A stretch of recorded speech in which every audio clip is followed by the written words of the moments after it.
भारत की धरती पर अनगिनत कहानियां हैं, लेकिन कुछ कथाएं केवल आस्था नहीं, बल्कि जीवित सत्य बनकर इतिहास में दर्ज होती है।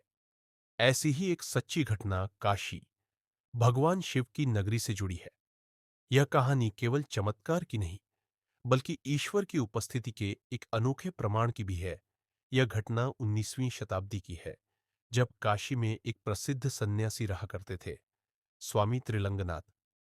कहा जाता है कि वे स्वयं भगवान शिव के अनन्य भक्त थे और कई चमत्कारी शक्तियों के स्वामी थे। उन्होंने दशाश्वमेध घाट पर वर्षों तक तपस्या की थी। उनकी प्रसिद्धि इतनी बढ़ गई थी कि बनारस के राजा और अंग्रेज अधिकारी भी उनकी सिद्धियों के बारे में सुन चुके थे। लेकिन अंग्रेजों को भारतीय संतों और उनकी आध्यात्मिक शक्ति पर भरोसा नहीं था। वे त्रिलंग स्वामी को एक सामान्य साधु समझते थे और उनके चमत्कारों को मात्र अफवाह मानते थे। एक बार एक अंग्रेज अधिकारी ने त्रिलंग स्वामी की शक्तियों की परीक्षा लेने का निश्चय किया। उसने अपने सैनिकों को आदेश दिया कि वे एक बड़े लोहे के संदूक में स्वामी जी को बंद कर दें और उसे गंगा में डुबो दें।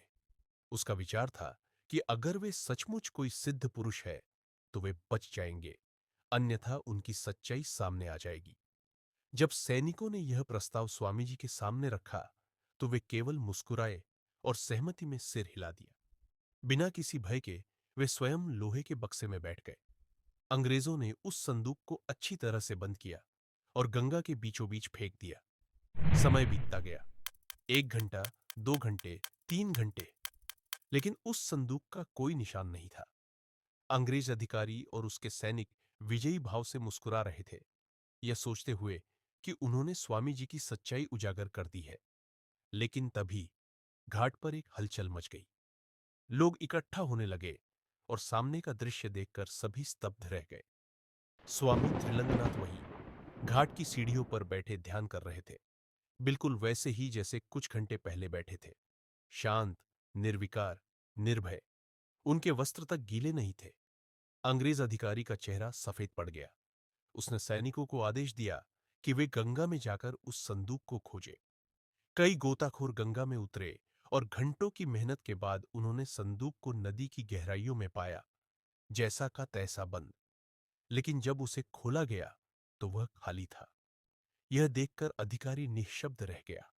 उसने त्रिलंग स्वामी के चरणों में गिरकर क्षमा मांगी और भारत की आध्यात्मिक शक्ति को स्वीकार कर लिया। स्वामी जी ने मुस्कुराते हुए बस इतना कहा, यह शक्ति मेरी नहीं, भगवान शिव की है। काशी उनका धाम है और यहां हर श्वास उन्हीं की कृपा से चलती है। यह घटना केवल एक लोक कथा नहीं है।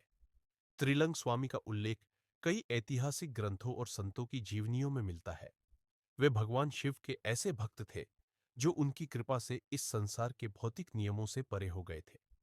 आज भी काशी में उनके आश्रम और समाधि स्थल पर श्रद्धालु दर्शन करने आते हैं। वे मानते हैं कि स्वामी जी केवल शरीर से विदा हुए हैं, लेकिन उनकी चेतना अब भी भगवान शिव की इस पवित्र नगरी में विद्यमान है। यह घटना हमें यह विश्वास दिलाती है कि भगवान शिव केवल एक देवता नहीं, बल्कि एक अनंत शक्ति है जो अपने भक्तों की रक्षा करते हैं। काशी स्वयं इस सत्य का जीवंत प्रमाण है। यहां हर गूंजती घंटी, हर बहता जल और हर भक्त की आस्था यही कहती है, हर हर महादेव।